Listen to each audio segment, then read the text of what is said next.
말씀을 듣고 지키어 인내로 결실하는 자니라. 누가복음 8장 15절. 좋은 땅에 있다는 것은 착하고 좋은 마음으로 말씀을 듣고 지키어 인내로 결실하는 자니라. 좋은 땅에 있다는 것은 착하고 좋은 마음으로 말씀을 듣고 지키어 인내로 결실하는 자니라. 누가복음 8장 15절. 아멘.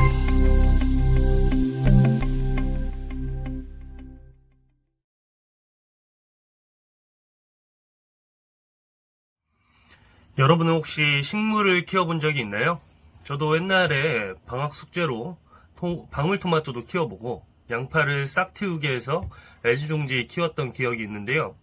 그런데 방울토마토는 잘 자라는 것 같더니 시들어서 먹어보지도 못하고 양파도 싹이 나는 것 같아 땅에 심어줬는데 더 자라지도 못하고 시들어 버렸어요. 식물이 건강하게 뿌리 내리고 단단하게 잘 자라기 위해서는 토양, 바로 흙이 중요해요. 방울토마토를 기르기 위해 아무 흙이나 퍼다가 씨를 심는 사람은 없을 거예요.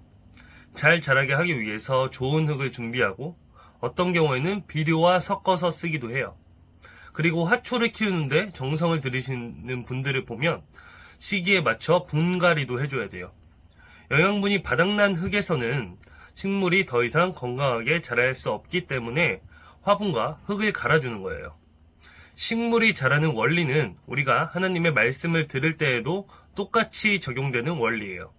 오늘 성경 이야기에서는 예수님이 사람들에게 재미있는 비유를 들려주세요. 어떤 말씀인지 말씀 속으로 들어가 볼까요? 예수님께서 사람들에게 둘러싸여 말씀을 가르치셨어요. 지금부터 내가 하는 이야기를 잘 들어보렴. 어떤 농부가 땅에 씨를 뿌렸단다. 그런데 씨들이 다 같은 땅에 떨어진 것은 아니었지. 어떤 씨는 길가에 떨어졌단다. 그 씨는 지나가는 사람들의 발에 밟히기도 하고 새들이 쪼아먹기도 했지. 어떤 씨는 돌밭에 떨어졌지. 그 씨는 자라나 싹이 되었지만 물기가 없어서 곧 말라버렸단다. 또 어떤 씨는 가시떨기에 떨어졌단다. 그 씨는 가시덤불이 싹과 함께 자라서 더 이상 자라나지 못했단다. 마지막으로 어떤 씨는 좋은 땅에 떨어졌지. 그 씨는 무럭무럭 자라 풍성한 결실을 맺게 되었단다. 모여든 사람들과 제자들은 예수님께서 왜 갑자기 씨에 대한 이야기를 하셨는지 궁금했어요. 그러자 예수님은 방금 들려주신 말씀이 무슨 뜻인지 자세하게 설명해 주셨어요. 예수님이 말씀하시는 씨앗은 하나님의 말씀이고 땅은 말씀을 듣는 사람들의 마음을 표현한 것이에요. 하나님의 말씀이 길가에 떨어졌다는 것은 하나님의 말씀을 듣지 않는 마음을 말해요. 그 마음은 마치 사람들이 왔다 갔다 하며 밟아 딱딱해진 땅과 같아요. 이러한 땅에는 씨앗이 떨어져도 땅 속으로 들어가지 못하고 있다가 새에게 확 먹혀버리고 말아요. 우리가 하나님의 말씀을 듣지 않고 옆 친구와 이야기하면서 장난치고 집에 가서 할 게임을 생각하고 있다면 말씀의 씨앗이 우리 마음에 심기지 못하고 사라져버려요. 예수님께서는 새가 와서 씨를 먹어버리는 것처럼 악한 자가 와서 말씀을 빼앗아 간다고 말씀하셨어요. 두 번째 밭인 돌밭은 씨앗이 부러져도 돌 때문에 뿌리가 깊게 내리지 못해서 해가 뜨면 금방 타버린다고 했어요. 그것은 말씀의 씨앗이 우리 마음에 뿌려졌을 때 와 기뻐요, 하나님 말씀대로 살래요 라고 하지만 작은 어려움에도 금방 말씀을 잃어버리는 마음을 말해요. 이런 마음 역시 하나님을 기쁘게 할 수 없어요. 하나님의 말씀이 가시밭에 떨어졌다는 것은 우리 마음에 말씀이 심기고 그 말씀을 따라 살기로 결심하지만 작은 유혹에도 그 결심을 잊어버리고 내 마음대로 사는 것을 말해요.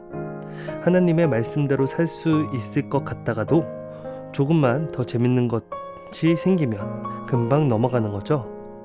하나님께서는 말씀을 듣기만 하는 사람을 좋아하시는 게 아니에요. 하나님은 말씀대로 실천하는 사람을 기뻐하세요. 마지막 네 번째는 좋은 밭이에요. 좋은 밭에 씨앗이 뿌려지면 쑥쑥 자라 열매를 맺게 되죠. 말씀을 듣고 내 마음대로가 아니라 하나님 말씀대로 사는 것, 즉 하나님의 말씀을 착하고 좋은 마음으로 받아 지키고 인내로 열매를 맺는 것을 말해요. 이 밭은 한 개의 씨앗을 뿌렸어도 30배, 60배, 100배의 열매를 얻을 수 있다고 말씀하셨어요. 이렇게 하나님 말씀대로 사는 친구들을 통해 하나님께서는 많은 열매를 주실 거예요.